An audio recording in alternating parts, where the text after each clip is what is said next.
On today's show, we're looking at The Changeling from 1980.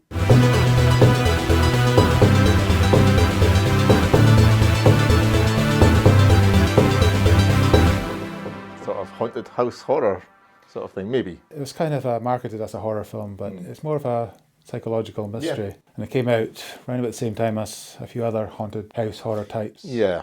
Like Amityville horror and The Shining, of course. This is quite different. It didn't really rely on jump scares or blood and gore. Yeah, it had been on my radar to watch for a long time. I was aware of it, but I never got around to it. You suggested that we put that on and have a wee chat. Because we reviewed Species 2. There's some good stuff, for sure. There's some good stuff. Come here, come on!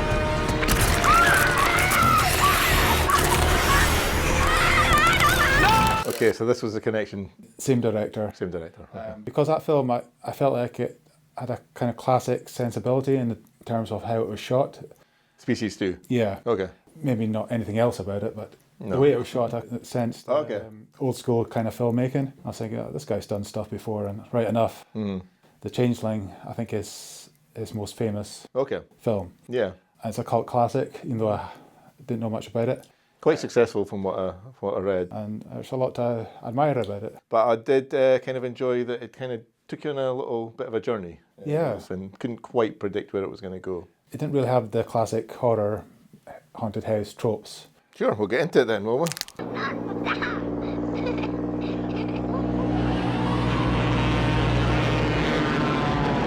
George C. Scott, best known to me from Exorcist 3. This is from 10 years earlier. He's lost his wife and child in a car accident. That happens in the very first scene. Yeah, Yeah, that's a heavy scene. And then we cut to a year later. And obviously the grief is still there. yeah. He's trying to move on with his life. He's moved from Upstate New York Yeah. to Seattle. He's a music composer, classical music, and teaches as well. So he's just trying to get a piece of his life back together, but he needs somewhere to rent out to stay. So he rents out the biggest sort of mansion kind of imaginable. Huge mansion. Yeah. I mean, I was just thinking about the heating bills. Yeah, it's a lot for one guy who's just kind of trying to meekly kind of carve his life back together again. Kind of gets involved with the historic society. Yeah, they're sort of like leasing it out or something. And nobody stayed there for 12 years, I think. Yeah, but it's got a history, as we find out. Yeah, so that's the kind of basic setup for it.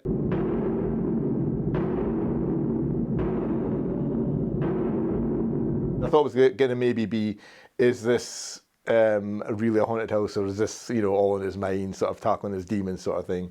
I thought, okay, well, we're right off the bat, it's sort of like, no, there's something going on here. Yeah, you got the loud noises, the banging, and the taps turning on, Yeah. and all these strange occurrences. Windows breaking and stuff, which leads them to a secret attic room. And we kind of find out that there was a family there in the early 1900s, a businessman, his wife, and son and daughter. And what's interesting about this film is, like, any normal person, after the first night, they'd be out of there. You'd be out of there, yeah. But it's George C. Scott. What is it in that house, Claire? What is it doing? Why is it trying to reach me? John. Is it because of my daughter? Because initially they think it might be something to do with the daughter. Yeah. It's not.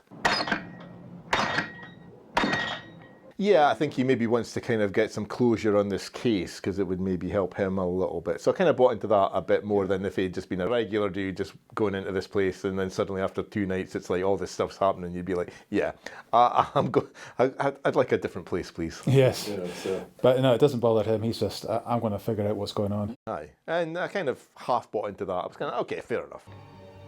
My father. Joseph, did you die in this house? My room. How did you die? Because he's not trapped there or anything like that, It's sort of, it's not like The Shining where there's like nowhere for them to go, Yeah, he's pretty fearless. Yeah, I guess so. Yeah. It does affect him, but he deals with it. Kind of gets into a sort of murder investigation procedural sort of thing, doesn't it? Yeah, he turns into an investigator. Yeah. Leads him into some interesting paths. Quite a disturbing one, I guess. A very disturbing kind of couple of scenes where he sees a vision of the young boy being drowned underwater because the young boy was disabled, poorly, and wasn't expected to kind of maybe be able to inherit and take over the business empire. And that being the case, the father would lose the finances and the control of that. Or the main thrust of the story is that he drowns his own son. Yeah. and replaces him with a child from a orphanage. Goes away to Europe, I think, Europe or and then something comes like back. that. And says, oh, he's been cured, you know. His son is now a senator. So there's a lot of like interesting kind of intrigue in that sort of stuff. And it kind of kept me kind of guessing and interested, rather than if it had just been a straight up, hey, I'm in a haunted house and I can't escape sort of thing, you know. What is it you want? What do you want from me? So the entity, I guess, is the small child. Yeah, who they communicate with and stuff. Yeah, so it's not like an evil presence. No. It's more like wanting revenge or help. Yeah, wants to tell his story, I guess, that because he's been buried under a property that the company owned. There's a well. They've kind of sealed off the well and buried him in that. And then there's a random house been erected on top of it, which is the people in there are nothing to do with the story particularly, but the young girl there is having visions of this boy climbing through the floorboards or something. So yeah, it's pretty heavy stuff in terms of that, especially for such young kids and stuff, you know. I know some disturbing scenes. Yeah, the bathtub scene, I don't think anyone would do that now, and not in a major sort of production like that. Yeah, there's quite a few safety concerns. Yeah, that was, I mean, I'm sure it was all fine and everything, but yeah, there is a little bit like, I just don't think you would, you know, you wouldn't get that greenlit these days, I don't think. Yeah. It looks too real. It's a bit unsettling, yeah, for sure. Yeah, because all the effects are kind of real effects. There's no, like, obviously CGI or anything like that. No ghostly apparitions, really. Yeah, maybe towards the end, there's a little bit of a sequence which I thought was maybe going to go overboard as a wheelchair thing and stuff like that, which maybe felt a little out of place.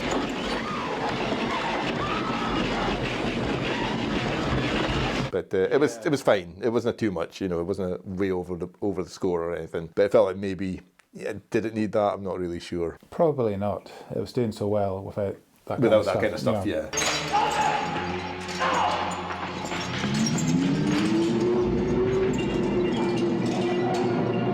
As you say, it's more of a psychological kind of horror film, which is, for me, you know, as much as I like a good horror film, you know, my absolute favourites are stuff like The Shining and The Exorcist and stuff like that, you know. I don't think it's a film that's up to that level, but it's a pretty, if you enjoy those films, I think it's worth definitely worth a watch. I think it gives you a lot to think about and mull over. It doesn't tie everything up neatly. We're not quite sure whether the senator knew about his family secret history. Yeah, aye.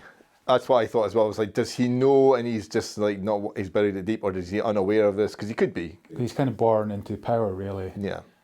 If I find that you breathed one word of this, one word, to anyone, you'll wish you'd never come into this world. He seems to have that kind of influence and stuff, yeah. So, But I kind of felt like maybe he didn't know, and he's just kind of found out the truth. it could be that, yeah, you could read that into it. Because we do see his astral shell or whatever walking up the stairs towards the end, and he kind of witnesses what happened.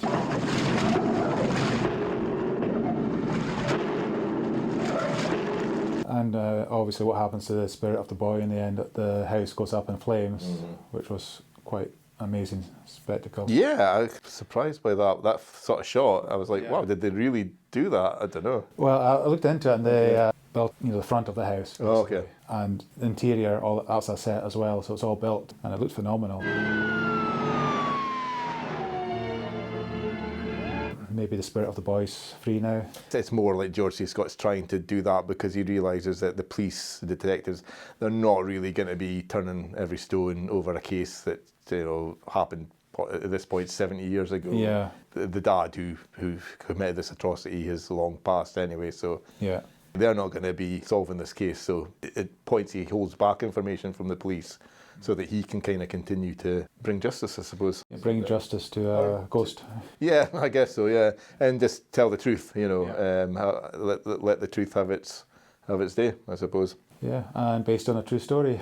The guy who wrote it claimed he had an experience. Very similar, yeah. Yeah. Either way, I mean, whether you believe in this stuff or not, it's kind of irrelevant, I suppose, to your enjoyment. Because it feels quite grounded, mostly. Yeah, that's why I kind of felt like maybe the bit with the wheelchair was just a bit much for me, But it's like a minute or something like that, it's fine. But I would have been fine without it. Yeah, other than that, good performances all round. Yeah, he's great. He's kind of born for roles like that, I feel. I haven't seen him in a lot of stuff, but he's just got that kind of gravitas and persona and that kind of look that's just got the weight of the world. Great face. And you kind of miss like real-looking people in films sometimes, don't you? Yeah, yeah. I feel like you're more worried for him than he is for himself in this film. Sure, I guess he's got less to lose and stuff like that. He's lost his family and stuff like that. Maybe that's part of it. And like I say, I think it gives him that impetus to kind of, this is something for him to focus on, to get his teeth into. And it's not exactly parallel with what happened with him, obviously, but it gives him some sort of closure or something, maybe.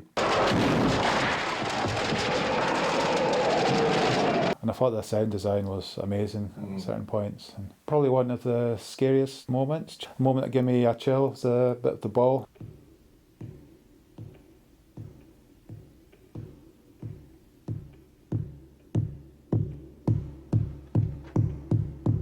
Because that was his daughter's ball that she played with, and he's kept that with him. He goes to a bridge and throws it over, Yeah. goes back home, and then the ball bounces down the stairs again.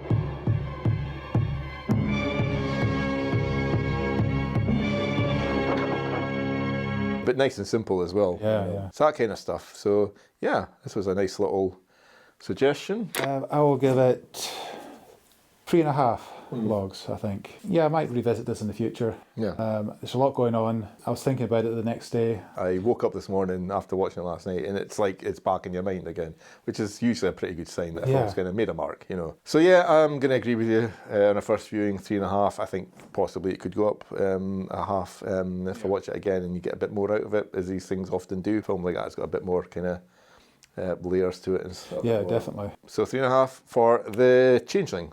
So let us know if you've watched the film and what you thought of it. But that's all we've got for you for now, and we'll see you next time. See ya.